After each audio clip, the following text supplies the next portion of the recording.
ಅಂದರೆ ನಮಗೆ ಮೈಕ್ ಸಿಕ್ಬಿಟ್ರೆ ಮಾಡ್ಕೊಂಡು ಹೋಗ್ತಿರುತ್ತೆ ಅಂತ ಸಮಯ ಎಷ್ಟು ಕೊಡ್ತೀರಿ ಅಂತ ಮೊದಲೇ ಗ್ಯಾರಂಟಿ ಮಾಡ್ಕೊಂಡಿದ್ದೀನಿ. ಓಕೆ, ಸೊ ಈಗ ನೀವು ನೋಡ್ತಿರುವಂತಹ ಒಂದು ಅದ್ಭುತ ಇಲ್ಲಿ ಏನಿದೆ, ಆಚಾರ್ಯರು ಏನು ಮಾಡಿಕೊಡಿಸಿದ್ದಾರೆ, ಇದು ದಕ್ಷಿಣ ಇಂಡಿಯಾದಲ್ಲಿ ಪ್ರಪ್ರಥಮ ಬಾರಿಗೆ ಜಂತರ್ ಮಂತರ್ ಅನ್ನೋದನ್ನು ವ್ಯವಸ್ಥಾಪನೆ ಮಾಡಿದ್ದಾರೆ.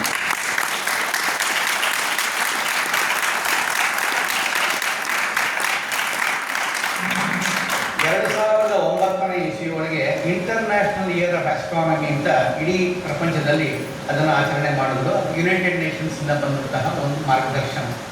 ಅದರಲ್ಲಿ ಬೆಂಗಳೂರಿನ ಪ್ಲಾನೆಟೇರಿಯಂನಲ್ಲಿ ಡೈರೆಕ್ಟರ್ ಆಗಿದ್ದಂತಹ ಡಾಕ್ಟರ್ ಶೈಲಜಾ ಅವರು ಅದನ್ನು ಬಹಳ ಉತ್ಸಾಹದಿಂದ ಕೈಗೆತ್ತಿಕೊಂಡು ಅದರಲ್ಲಿ ಒಂದು ಭಾಗವಾದಂತಹ ಹೆರಿಟೇಜ್ ಆಸ್ಟ್ರಾನಮಿ, ಪರಂಪರೆಯಲ್ಲಿ ಬರುವಂತಹ ಖಗೋಳ ವಿಜ್ಞಾನ ಏನಿದೆ ಅದರ ಬಗ್ಗೆ ಏನಾದರೂ ಮಾಡಬೇಕು ಅಂತ ನನಗೆ ಸ್ವಲ್ಪ ಕೆಲಸವನ್ನು ಕೊಟ್ಟರು. ಅದಕ್ಕಾಗ ಕೆಲಸ ಕೊಟ್ಟಿದ್ದಂತ ಹೇಳಿದ್ರೆ, ಈ ಜಂತರ್ ಮಂತರ್ ಅನ್ನೋದು ಎಲ್ಲ ಕಡೆಗೂ ಕೂಡ ಬಹಳ ಪ್ರಚಾರದಲ್ಲಿರುವಂಥದ್ದು. ಈ 4 ಆಣೆಯ ಒಂದು ಅಥವಾ 8 ಆಣೆಯ ಒಂದು ಇದನ್ನು ನೋಡಿರ್ಬೋದು, ಕಾಯಿನ್ ನೋಡಿರ್ಬೋದು, ಅದರಲ್ಲಿ ಕೂಡ ಜಂತರ್ ಮಂತರ್ನ ಒಂದು ಯಂತ್ರ ಇರ್ತಿತ್ತು, ಯಾವುದೋ ಮಿಶ್ರ ಯಂತ್ರ ಇರ್ತಿತ್ತು. ಅದು ಏಷ್ಯನ್ ಗೇಮ್ಸ್ ಆದಾಗ ಸರ್ಕಾರ ರಿಲೀಸ್ ಮಾಡುವಂಥದ್ದು. ಹೀಗೆ ಅಥವಾ ನೀವು ಡೆಲ್ಲಿಗೆ ಹೋಗಿದ ತಕ್ಷಣವೇ ಈ ಜಂತರ್ ಮಂತರ್ ನೋಡದೆ ವಾಪಸ್ ಬರೋಕ್ಕೆ ಸಾಧ್ಯವೇ ಇಲ್ಲ. ಯಾಕೆಂದರೆ ಅದು ಅಷ್ಟು ಕೇಂದ್ರ ಸ್ಥಾನದಲ್ಲಿದೆ, ಒಂದನೇದು. ಇನ್ನೊಂದು ಹೇಳಬೇಕಂದ್ರೆ ಪಾಲಿಕಾ ಬಜಾರ್ ಅಂತ ನೀವು ಹೋಗ್ತೀರಾ, ಅದಕ್ಕೆ ಹತ್ತಿರದಲ್ಲೇ ಇದೆ, ಪಕ್ಕದಲ್ಲೇ ಇದೆ. ಹಾಗಾಗಿ ನೀವೆಲ್ಲರೂ ಕೂಡ ಅದನ್ನು ನೋಡೇ ಇರ್ತೀರ. ಆದರೆ ಜಂತರ್ ಮಂತರಿನ ಮುಂದುಗಡೆ ಕೆಲವೆಲ್ಲ ಬೋರ್ಡ್ ಹಾಕಿದ್ದಾರೆ, ಅದು ಬ್ರಾಸ್ ಕಂಚಿನಲ್ಲಿ ಕೆತ್ತಿದ್ದಾರೆ. ಬ್ರಾಸ್ ಯಾವಾಗಲೂ ಕೂಡ ಮಳೆ ಬಿದ್ದಾಗ ಏನಾಗುತ್ತೆ, ಆಕ್ಸಿಡೈಸ್ ಆಗುತ್ತೆ. ಹಾಗಾಗಿ ನಿಮ್ಮದು ಏನೂ ಕಾಣಿಸಲ್ಲ. ಹಾಗಾಗಿ ಜನಗಳು ಮೇಲ್ಗಡೆ ಹತ್ತಾರೆ, ಫೋಟೋಗ್ರಾಫ್ ತಗೊಳ್ತಾರೆ, ವಾಪಸ್ ಬರ್ತಾರೆ. ಈ ಥರದ ಪರಿಸ್ಥಿತಿಯೊಳಗೆ ಜಂತರ್ ಮಂತರ್ ಅನ್ನೋದು ನಮ್ಮ ಒಂದು ಪರಂಪರೆಯಲ್ಲಿ ಏನು ಮಾಡ್ತಿತ್ತು, ಅದರ ಕೆಲಸ ಕಾರ್ಯಗಳೇನು ಅಂತ ಗೊತ್ತಿರಲಿಲ್ಲ. ಹಾಗಾಗಿ ಶೈಲಜಾ ಅವರು ನನ್ನಲ್ಲಿ ಕಳಿಸಿ ನಾನು 5 ಜಂತರ್ ಮಂತರ್ಗಳಿಗೆ ಹೋಗಿ ಅದು ಅಧ್ಯಯನ ಮಾಡಬೇಕು ಅಂದಾಗ ಹೇಳುವವರು ಒಬ್ಬರು ಇರಲಿಲ್ಲ. ಯಾಕೆಂದರೆ ಅದೆಲ್ಲ ಕೂಡ ಆರ್ಕಿಯಾಲಜಿಕಲ್ ಡಿಪಾರ್ಟ್ಮೆಂಟ್ಗೆ ವಹಿಸಿದ್ದಾರೆ. ಆರ್ಕಿಯಾಲಜಿಕಲ್ ಡಿಪಾರ್ಟ್ಮೆಂಟ್ನಲ್ಲಿ ಯಾರೂ ಕೂಡ ಮ್ಯಾಥಮೆಟಿಷಿಯನ್ಸ್ ಇರೋದಿಲ್ಲ ಅಥವಾ ಆಸ್ಟ್ರಾನಮರ್ಸ್ ಇರೋದಿಲ್ಲ. ಹಾಗಾಗಿ ಅವರು ಚೆನ್ನಾಗಿ ಬಣ್ಣ ಬಡಿತಾರೆ, ಚೆನ್ನಾಗಿ ಇದನ್ನು ನೋಡ್ಕೊಳ್ತಾರೆ, ಸುರಕ್ಷಿತವಾಗಿ ಇಟ್ಟಿರ್ತಾರೆ. ಅದು ಟೂರಿಸ್ಟ್ ಅಟ್ರಾಕ್ಷನ್ ಆಗಿರುತ್ತೆ. ಸೊ ಹಾಗಾಗಿ ಅದು ಹಿನಾಯ ಸಿಟಿಗೆ ಬಂದಿರ್ತಿರುತ್ತೆ. ನಿಮಗೆಲ್ಲ ಚೆನ್ನಾಗಿ ಗೊತ್ತಿರಬೇಕು. ಯಾಕೆಂದರೆ ನಮ್ಮ ಆಪ್ ಸರ್ಕಾರ ಏನಿತ್ತು, ಕೇಜ್ರಿವಾಲ್ ಅವರು ದೊಡ್ಡದೊಂದು ಅಭಿಯಾನ ಮಾಡುವಾಗ 50,000 ಜನ ಸೇರಿದ್ರು. ಎಲ್ಲಿ ಸೇರಿದ್ರು? ಜಂತರ್ ಮಂತರ್ನಲ್ಲಿ ಸೇರಿದ್ರು. 50,000 ಜನಕ್ಕೆ ಸೀಟ್ ಎಲ್ಲಿದೆ, ಅದ್ರ ಮೇಲೆ ಕೂತ್ಕೊಂಡ್ರು. ಸೊ ಹಾಗಾಗಿ ಒಂದೇ. ಇನ್ನೊಂದು, ನೀನು ಎಂಟ್ರ್ ಆಗಿದ ತಕ್ಷಣ ಟಿಕೆಟ್ ಕೌಂಟರ್ನ ಪಕ್ಕದಲ್ಲಿ ಒಂದು ಬೋರ್ಡ್ ಹಾಕಿದ್ದಾರೆ. ನೀವೇನಾದರೂ ಧರಣ ಮಾಡಬೇಕಾದ್ರೆ, ನೀವೇನಾದರೂ ಪ್ರೊಟೆಸ್ಟ್ ಮಾಡಬೇಕಾದ್ರೆ ಇಲ್ಲಿ ಕಮಿಷನರ್ದ ಪರ್ಮಿಷನ್ ತಗೋಬೇಕು, ಇಂಥ ಫೋನ್ ನಂಬರ್ ಸಂಪರ್ಕ ಮಾಡಿ. ಸೊ ಜಂತರ್ ಮಂತರ್ನ ದುಸ್ಥಿತಿ ಈ ಬಗೆಯಲ್ಲಿ. ಇಡೀ ಇದರಲ್ಲಿ ಕಲ್ತ್ಕೋಬೇಕಾದ್ರೆ ಕೂಡ ತುಂಬಾ ಕಷ್ಟ ಆಗ್ತಿತ್ತು. ಆದರೆ ಉಜ್ಜಯಿನಿಯಲ್ಲಿ ಮಾತ್ರ ತುಂಬ ಸುರಕ್ಷಿತವಾಗಿದೆ. ಯಾಕೆಂದರೆ ಅದು ಆರ್ಕಿಯಾಲಜಿಕಲ್ ಡಿಪಾರ್ಟ್ಮೆಂಟ್ ಕೈಯಲ್ಲಿಲ್ಲ, ಅದು ಮಧ್ಯಪ್ರದೇಶದ ಸರ್ಕಾರದ ಕೈಯಲ್ಲಿದೆ. ಅದಕ್ಕೆ ಜಂತರ್ ಮಂತರ್ ಅಂತ ಕರೆಯೋದಿಲ್ಲ, ಅದಕ್ಕೆ ಬೇರೆಯೇ ಹೆಸರು ಕೊಟ್ಟು ದೇಶವಾಗಲೇ ಹೆಸರು ಕೊಟ್ಟು ಕರೀತಾರೆ. ಅದಿರಲಿ. ಸೊ ಹೀಗಾಗಿ ನನಗೆ ಈ ಕಾರ್ಯದಲ್ಲಿ ಸ್ವಲ್ಪ ಪರಿಶ್ರಮ ಸಿಕ್ತು. ಎಲ್ಲ ಕಡೆಗೂ ಕೂಡ ಕರ್ನಾಟಕದಲ್ಲಿ ನಾನು ಜಂತರ್ ಮಂತರ್ನ ಹೇಗೆ ಮಾಡೋದ್ರ ಬಗ್ಗೆ, ಹೇಗೆ ಅದನ್ನು ಯಾವುದಕ್ಕೆ ಉಪಯೋಗಿಸ್ತಿದ್ರು ಇತ್ಯಾದಿ ಚರಿತ್ರೆಯ ಬಗ್ಗೆ ಪ್ರಚಾರ ಮಾಡೋಕ್ಕೋಸ್ಕರ ನನಗೆ ಡಾಕ್ಟರ್ ಶೈಲಜಾ ಅವರು ಹಚ್ಚಿದರು. ಇದು ಹೆಚ್ಚು ಪ್ರಚಾರಗೊಂಡಂತೆ ಈ ಸೆಂಟ್ರಲ್ ಸ್ಯಾನ್ಸ್ಕ್ರಿಟ್ ಯೂನಿವರ್ಸಿಟೀಸ್ ಅಂತ ಕೇಂದ್ರ ಸರ್ಕಾರದಿಂದ ಒಂದು 10 ಕಡೆಗೆ ಯೂನಿವರ್ಸಿಟೀಸ್ ಇದೆ. ಅಲ್ಲೆಲ್ಲ ಜ್ಯೋತಿಷ ಡಿಪಾರ್ಟ್ಮೆಂಟ್ ಇದೆ. ಅವರು ಯಾವತ್ತೂ ಕೂಡ ಕಿಟಕಿಯಿಂದ ಕೂಡ ಆಕಾಶ ನೋಡೋಲ್ಲ, ಜ್ಯೋತಿಷ ಡಿಪಾರ್ಟ್ಮೆಂಟ್ ಇದೆ. ಅಲ್ಲಿಗೆ ನಮ್ಮನ್ನು IKS ಅವರು ಕಳಿಸ್ತಾರೆ. ಹಾಗಾಗಿ ಅಲ್ಲೆಲ್ಲ ಕೂಡ ವರ್ಕ್ಶಾಪ್ಸ್ ಮಾಡಿ ನಾನು ಈ ಜಂತರ್ ಮಂತರದ ಬಗ್ಗೆ ತಿಳಿಸ್ಕೊಟ್ಟಿದ್ದೇನೆ. ಇದರ ಫಲ ಏನಂತ ಆಯಿತು ಅಂತ ಹೇಳಿದ್ರೆ, ಹಾಗೆ ಇನ್ನೂ ಒಂದು ವಿಚಾರವನ್ನು ಹೇಳಬೇಕು. ಇದರಲ್ಲಿ ಶಿರಸಿಯ ಭೈರಂಬೆ ಮಠ ಎಲ್ಲ ಅವರೊಂದು ಸಲ ತಿರುಪತಿ ಒಳಗೆ 2011ನೇ ಇಸ್ವಿ ಅಂತ ಅನಿಸುತ್ತೆ, ಒಂದು ದೊಡ್ಡದೊಂದು ಜ್ಯೋತಿಷ ಕಾನ್ಫರೆನ್ಸ್ ಮಾಡಿದ್ರು. ನನ್ನಲ್ಲಿ ಜಂತರ್ ಮಂತರ್ನ ಪ್ರದರ್ಶನ ಮತ್ತು ಎಕ್ಸ್ಪ್ಲನೇಷನ್ ಮಾಡೋದಕ್ಕೋಸ್ಕರ ಕರೆದಿದ್ರು. ಅಲ್ಲೆಲ್ಲ ಕೂಡ ನಾನು ಎಕ್ಸ್ಪ್ಲನೇಷನ್ ಮಾಡಿದ ನಂತರ ಆಚಾರ್ಯರು ಹೊರಗಡೆ ಬಂದು ನಾವು ಜಂತರ್ ಮಂತರ್ ಮಾಡಬೇಕು ಅಂತ ಇದ್ದೀವಿ, ನಿಮ್ಮ ಸಹಕಾರ ಬೇಕು ಅಂತ ಹೇಳಿದ್ರು. ಆಗಿನಿಂದ ಕೂಡ ನಾನು ಇಲ್ಲಿ ಸಂಸ್ಥೆಯೊಳಗೆ ಆಗಾಗ ಬರ್ತಿದ್ದೇನೆ, ಬೇಕಾದಷ್ಟು.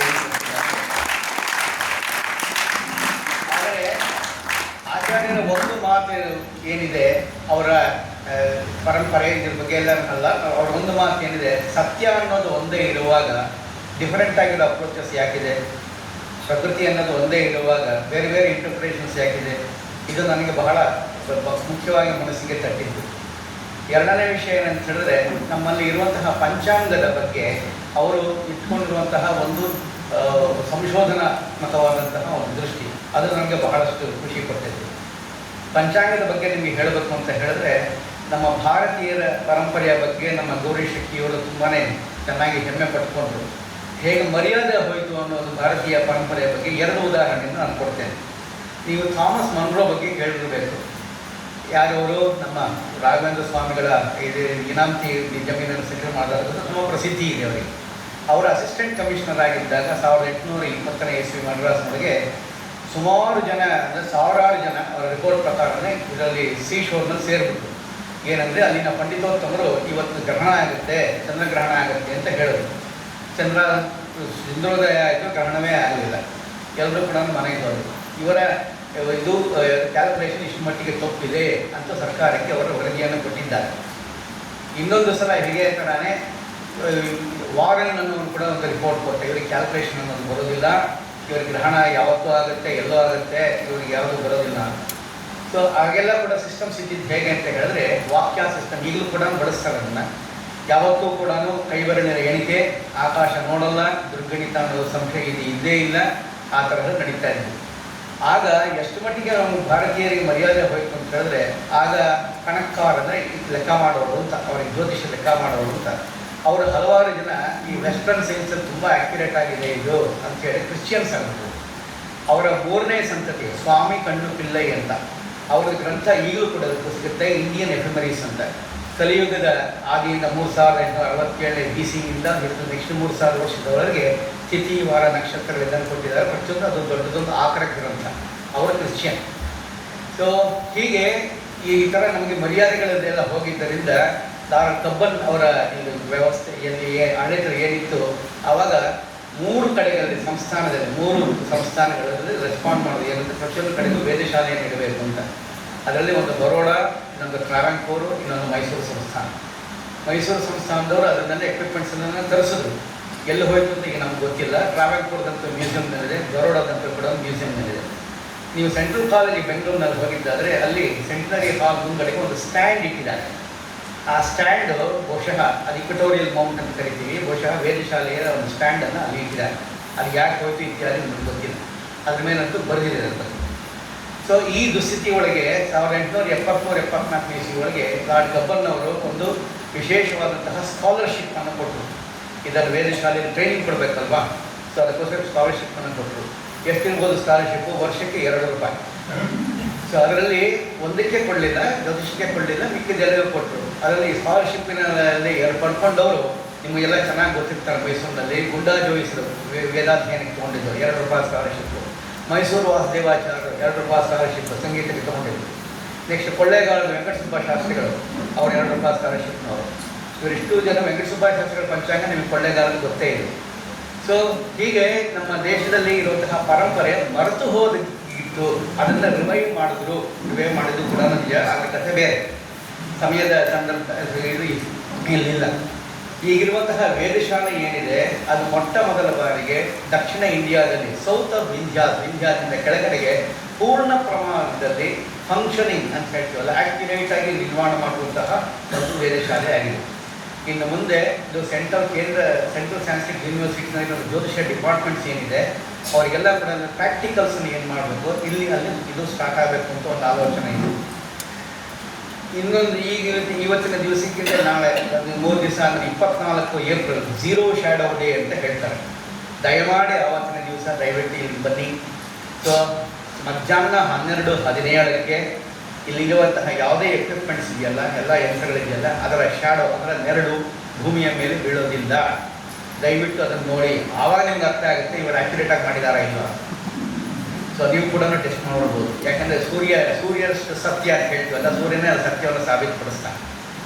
ಸೊ ಇನ್ನೊಂದು ವಿಶೇಷ ಮತ್ತು ವಿಚಾರ ಅಂತ ಹೇಳಿದ್ರೆ, ಇಲ್ಲಿ ಕ್ಯಾಲೆಂಡ್ರಿಕಲ್ ಸೈನ್ಸನ್ನು ಪಂಚಾಂಗದ ಬಗ್ಗೆ ಸಂಶೋಧನೆಯನ್ನು ಸ್ಟಾರ್ಟ್ ಮಾಡಬೇಕು ಅಂತ ಆಚಾರ್ಯನ ಮನಸ್ಸಿದೆ. ಅದು ಕೂಡ ಇಲ್ಲಿ ಮುಂದೆ ಆಗೇ ಆಗುತ್ತೆ. ನಾನು ಯಾಕೆ ಗ್ಯಾರಂಟಿಯಾಗಿ ಹೇಳ್ತಿದ್ದೀನಿ ಅಂತ ಹೇಳಿದ್ರೆ, ತಿರುಪತಿಯಲ್ಲಿ ಅವರು ಹೊರಗಡೆ ಬಂದು ನಾವು ಸಂಸ್ಕೃತ ಕಾಲೇಜಿನಲ್ಲಿ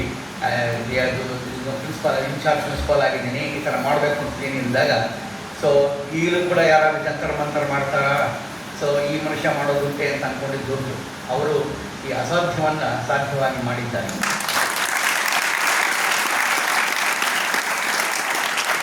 ನನಗೆ ವೈಯಕ್ತಿಕವಾಗಿ ಒಂದು ಹೆಮ್ಮೆ ಇದೆ. ಏನಂದರೆ ನಾನು ಎಲ್ಲ ಕಡೆಗೂ ಕೂಡ ಡಾಕ್ಟರ್ ಶೈಲಜ್ ಅವರು ಕಳಿಸಿದಾಗ ಎಲ್ಲ ಕಡೆಗೂ ಕೂಡ ಜನಗಳೆಲ್ಲ ಏನು ನೋಡ್ತಿದ್ರು, ನಾನು ತೊಗೊಂಡು ಹೋಗ್ತಕ್ಕಂತಹ ಜಂತರ ಮಂತ್ರರೆಲ್ಲ ನಾನು ಡಿಸ್ಮ್ಯಾಂಟಲ್ ಮಾಡಿ ತೊಗೊಂಡು ಹೋಗ್ಬೇಕಾದ್ರೆ ಸುಮಾರು ಒಂದು 18 ಇಂಚಿಗಿಂತ ಜಾಸ್ತಿ ಇರ್ತಿರ್ಲಿಲ್ಲ. ಅದನ್ನೆಲ್ಲ ಕೂಡ ನಾನು ಎಕ್ಸ್ಪ್ಲೈನ್ ಮಾಡಿದಾಗ ಇಷ್ಟೇನಾ ಜಂತರ ಮಂತ್ರ ಅನ್ನೋದು. ಯಾಕಂದರೆ ಜಂತರ ಮಂತ್ರ ನೋಡಿದರೆ ಅದು ಎಷ್ಟು ದಪ್ಪ ಎಷ್ಟು ಉದ್ದ ಇರುತ್ತೆ ಅಂತ ಗೊತ್ತಾಗ್ತಿತ್ತು. ಇಲ್ಲಿ ನಾವು ವಿಶೇಷ ಏನಂತ ಹೇಳಿದ್ರೆ ಆ ಥರದ ಸಣ್ಣ ಸಣ್ಣ ಮಾದರಿಗಳನ್ನು ಮಾಡಿಲ್ಲ. ಯಥಾವತ್ತಾಗಿ ಏನು ಬೃಹತ್ ಆಕಾರವನ್ನು ಏನು ನೋಡ್ತೀರಾ ಅದರದೇ ತರಹನೇ ಮಾಡಿದ್ದಾರೆ. ಏನು ರಾಜ ಜಯಚಂದ್ರ ಮಾಡಿದ್ನೋ ಅದನ್ನೇ ಇಲ್ಲಿ ಯಥಾವತ್ತಾಗಿ ಮಾಡಿದ್ದಾರೆ. ನಮ್ಮ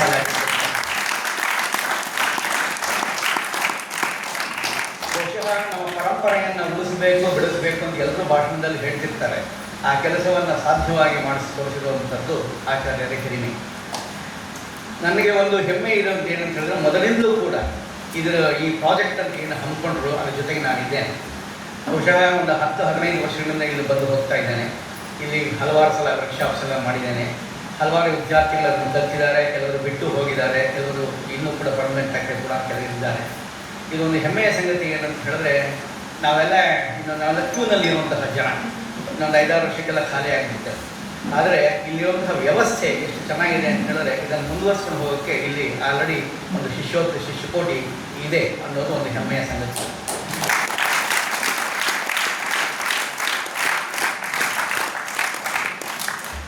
ವಾಸುದೇವ ಶಾಸ್ತ್ರಿ ಅಂತ ಇದರಲ್ಲಿ ಒಬ್ಬ ದೊಡ್ಡ ಹಿರಿಯಾದಂಥ ಒಂದು ಪಂಡಿತರಿದ್ದರು. ಅವರು ಮೊಟ್ಟ ಮೊದಲ ಬಾರಿಗೆ ಒಂದು ಆರ್ಮಿನರಿ ಸ್ಪಿಯರ್ ಅಂತ ನಮ್ಮ ಭಾರತೀಯ ಒಂದು ಕೆಲಸ ಮಾಡಿದೆ. ಆ ಆರ್ಮಿನರಿ ಸ್ಪಿಯರ್ ಅಂತ ನಾನು ಬಾಯಲ್ಲಿ ಹೇಳೋಕ್ಕಿಂತ ನಿಮಗೆ ಇಲ್ಲಿ ಲೈಬ್ರರಿ ಮುಂದೆ ಒಂದು ಆರ್ಮಿನರಿ ಸ್ಪಿಯರನ್ನು ಮಾಡಿಸಿಟ್ಟಿದ್ದಾರೆ, ಆಚಾರ್ಯ ಮಾಡಿಸಿಟ್ಟಿದ್ದಾರೆ. ದಯವಿಟ್ಟು ನೋಡಿ. ನೀವಲ್ಲಿ ನೋಡಿದರೆ ಎಷ್ಟು ಚಕ್ರಗಳಿದೆ ಅಂತ ಹೇಳಿ ನಿಮ್ಗೆ ಕನ್ಫ್ಯೂಸ್ ಆಗಿಬಿಡುತ್ತೆ. ನಿಮಗೆ ಯಾವ ಚಕ್ರವೋ ಯಾವುದಿದೋ ಅಂತ ಕನ್ಫ್ಯೂಸ್ ಆಗಿಬಿಡುತ್ತೆ. ಅದನ್ನೇನೆ ವಿಭಾಗ ಮಾಡಿ ಈ ಯಂತ್ರಗಳನ್ನು ಇಲ್ಲಿ ಹೇಗೆ ಎಕ್ಸಿಬಿಷನ್ ಇಟ್ಟಿದ್ದಾರೆ, ಅದು ಮಾಡಿರುವಂಥದ್ದು ದೊಡ್ಡ ಸಾಧನೆ. ಅದಕ್ಕೋಸ್ಕರನೇ ಬೇಕಾಗಿರುವಂತಹ ಪುರಸ್ಕಾರ ಮಕ್ಕಳಿಗೆ ಸಿಕ್ಕಿದೆ. ಇಡೀ ಉಜ್ಜಯಿನಿಯಲ್ಲಿ ಆದಂತಹ ಒಂದು ಪ್ರತಿಭೆಯ ಇವರ ಒಂದು ಪ್ರದರ್ಶನ ಅಂತ ಹೇಳಿದ್ರೆ, ಈ ತರಹದ ಒಂದು ಸಣ್ಣ ಸಣ್ಣ ಯಂತ್ರಗಳನ್ನು ವಿಭಾಗ ಮಾಡಿ ಅದನ್ನು ಪಬ್ಲಿಕ್ಕಿಗೆ ವಿವರಿಸುವಂತಹ ಇದನ್ನು ಇಡೀ ಇಂಡಿಯಾದಲ್ಲಿ ಯಾರೂ ಮಾಡಲಿಲ್ಲ. ಭಾರತೀಯ ಯೋಗಧಾಮವನ್ನು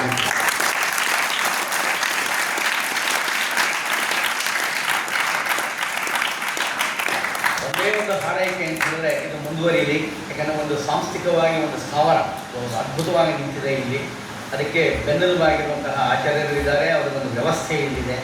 ಮುಂದೆ ಸೆಂಟ್ರಲ್ ಸೈನ್ಸಿಫಿಕ್ ಯೂನಿವರ್ಸಿಟಿಯರಿಗೆ ಇದೊಂದು ಲ್ಯಾಬೊರೇಟರಿಯಾಗಿ ಮಾಡುವಂತಹ ಒಂದು ಸೂಚನೆಗಳು ಕೂಡ ಇಲ್ಲಿದೆ. ಹಾಗಾಗಿ ಇದಕ್ಕೆ ಭವಿಷ್ಯ ಬಹಳ ಉಜ್ವಲವಾಗಿದೆ ಅಂತ ಹೇಳಿ ತುಂಬ ಅನಿಸ್ತು.